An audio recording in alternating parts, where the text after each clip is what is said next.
Party के राष्ट्रीय अध्यक्ष, मेरे राजनीतिक गुरु, जिनके चरणों में बैठ के हम लोगों ने राजनीति का कटहरा सीखा, ऐसे आदरणीय रघु ठाकुर जी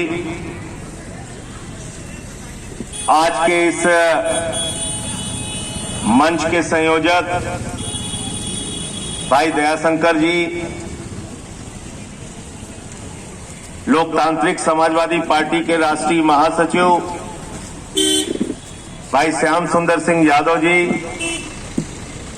प्रदेश के अध्यक्ष एसएन श्रीवास्तव जी, मंच पर आसीन भाई राजेश सिंह जी, गणेश सविता जी हमारे पुराने साथी, आदरणीय अशोक पांडे जी, उपस्थित साथियों और दोस्तों, अभी मुझसे पहले काफी विस्तार से आदरणीय रघु जी ने इस कॉलोनी की समस्या के बारे में और उसका समाधान कैसे निकल सकता है उसके बारे में उन्होंने अपनी बात रखी। और जब मैं यहां वक्ताओं को सुन रहा था तो आदरणीय अशोक पांडे जी ने कहा कि उड़ीसा में इसका समाधान हो गया, मध्य प्रदेश में समाधान हो गया, दिल्ली में समाधान हो गया, हमारे यूपी में क्यों नहीं होता? ये सवाल जो अशोक पांडे जी का है, ये सबको हम लोगों को अपने मन के अंदर पूछना चाहिए और इसका जवाब खोजना चाहिए। और इसका जवाब जो मुझे लगता है वो ये है कि हम 4 साल 11 महीने तक इंसान रहते हैं, लेकिन जैसे ही चुनाव आता है कोई हिंदू हो जाता है, कोई मुसलमान हो जाता है, कोई अगड़ा हो जाता है, कोई पिछड़ा हो जाता है, कोई दलित हो जाता है, कोई सवर्ण हो जाता है। अगर हम लोग श्रमिक बनके, व्यापारी बनके, किसान बनके इस देश की समस्याओं का समाधान खोजेंगे तो ऐसे बेईमान सत्ता पे नहीं रह सकते। इन लोगों को हम चुनने की गलती नहीं करेंगे, लेकिन हमें नशा सुंघा दिया जाता है। कार्ल मार्क्स ने कहा था कि धर्म एक अफीम है, तो यह अफीम सुंघा दी जाती है। उसी अफीम के नशे में हम भूल जाते हैं हमारा व्यापार खत्म हो रहा है, हम भूल जाते हैं हमारी नौकरियां खत्म हो रही हैं, हम भूल जाते हैं कि हिंसा हो रही है देश के अंदर, एक दूसरे को मारने काटने के लिए लोग आगे बढ़ जाते हैं।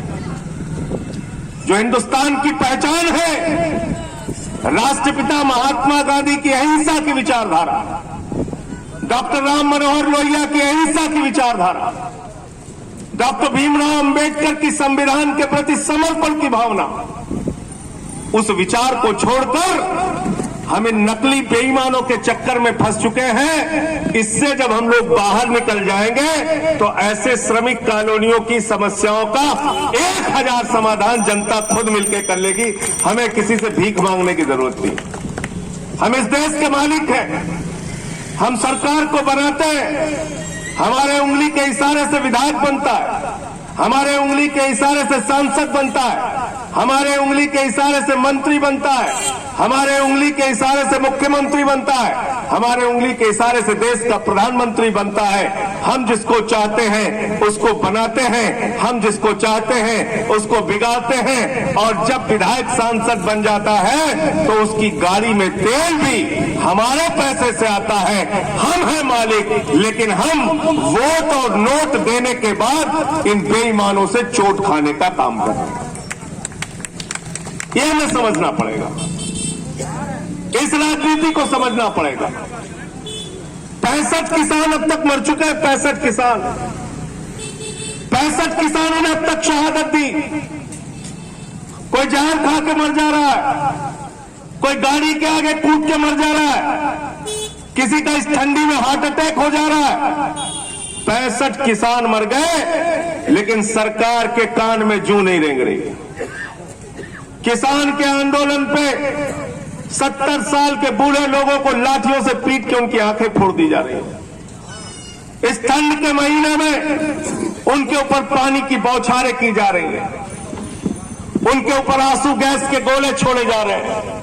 ऐसे ऐसे वीडियो आते हैं सामने, देख के शरीर का खून खौल जाता है। ऐसा लगता है हिंदुस्तान की सरकार हमारे किसानों के साथ दुश्मन देश के नागरिकों की तरह व्यवहार कर रही है। उनके ऊपर गोले छोड़े जा रहे हैं और हम आप सब कुछ बर्दाश्त करने के लिए तैयार हैं। हमारी बर्दाश्त करने की सीमा बहुत बढ़ चुकी है। आदरणीय रघु जी यहां बैठे हैं। हम लोग तो अपनी छोटी सी शक्ति में भी चाहे जिससे भी लड़ने का हौसला रखते हैं। उस दिन प्रधानमंत्री जी मिल गए थे सेंट्रल हॉल में, नरेंद्र मोदी जी। मैंने उनके सामने नारे लगाया किसानों के समर्थन में। पार्लियामेंट में जब एक काला कानून आया, मैंने माइक तोड़ा, मैंने बिल फाड़ के फेंक दिया। पूरी की पूरी भारतीय जनता पार्टी ऊपर से लेकर नीचे तक रो रही थी। संजय सिंह ने माइक तोड़ दिया, संजय सिंह ने बिल फाड़ दिया, मुझे निलंबित किया गया। बेईमानों, तुम किसानों की हड्डियां तोड़ रहे हो, तुमको निलंबित करना चाहिए कि नहीं निलंबित करना चाहिए बताओ। मजदूर हो, ठेले वाला हो, किसान हो, उसको इंसान ही नहीं समझते ये लोग, भुंगा समझते हैं, भुंगा। छोटा व्यापारी हो, किसी को भी कभी दो थप्पड़ कोई सिपाही आएगा मार के चला जाएगा। चौराहे पे गाड़ी लगा के पैसे वसूलता है। लेकिन जब आप लोग चुनाव में वोट देने जाते हो तो ये सारा जुर्म, ये सारे अत्याचार भूल जाते हो, हिंदू मुसलमान बन जाते हो आप लोग। तो अपने मन के अंदर से ये कमी दूर कीजिए। इन बेईमान नेताओं को ठीक करने की जिम्मेदारी तो हम लोगों को है। ये आपकी कमी पहचान चुके हैं, आपको बांटो और राज करो की नीति पे लड़ा रहे हैं। अंग्रेज 190 साल शासन किए इस देश पे। क्या बोलता है अमित शाह, जो गुजरात के गृह मंत्री हैं, कहते हैं 50 साल भाजपा राज करेगी। तो क्यों कहते हैं? क्योंकि उन्होंने अंग्रेजों से ट्रेनिंग ले ली है, बांटो और राज करो। अंग्रेजों की नीति थी, 190 साल हिंदुस्तान पे राज किया। अगर बांटो और राज करो की नीति से आप बचोगे नहीं तो इन्हीं बेईमानों का राज चलता रहेगा और हमको आपको कुचलने का काम करते रहेंगे। इसलिए साथियों और दोस्तों, मैंने तो तमाम मुद्दे पार्लियामेंट में 3 साल के अंदर उठाए। मुझे जितनी ताकत मिली, जितना आशीर्वाद मिला, मैं लगातार आप लोगों के सवाल उठाते रहा। जो कुछ भी झेलना पड़ा झेला, किसी से डरने उड़ने की जरूरत नहीं। बिल्कुल ठीक कह रहे थे दयाशंकर जी, कोई पट्टा लिखा के थोड़ी पैदा हुए हम लोग। हाँ, हर आदमी को एक दिन मरना है, क्यों डरते हो इतना? हम लोग नारा लगाते थे रघु जी के नेतृत्व में, दम है कितना दमन में तेरे, देख लिया है देखेंगे। जगह है कितनी जेल में तेरे, देख लिया है देखेंगे। जब तक भूखा इंसान रहेगा धरती पे तूफान रहेगा। ये नारे लगाते थे हम लोग।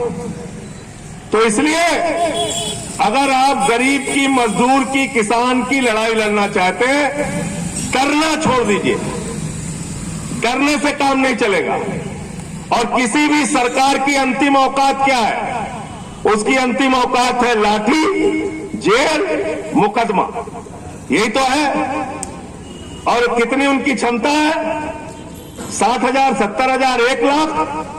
अगर उत्तर प्रदेश की 24 करोड़ आबादी में से 10 लाख लोग तय कर ले, हमें योगी आदित्यनाथ की सरकार से डरना नहीं है। चाहे मुकदमे लिखवाना हो, चाहे जेल जाना हो, अच्छी अच्छी सत्ता को आप जमीन पे लाके अपने मुद्दों का समाधान करा सकते हैं। डरना छोड़िए।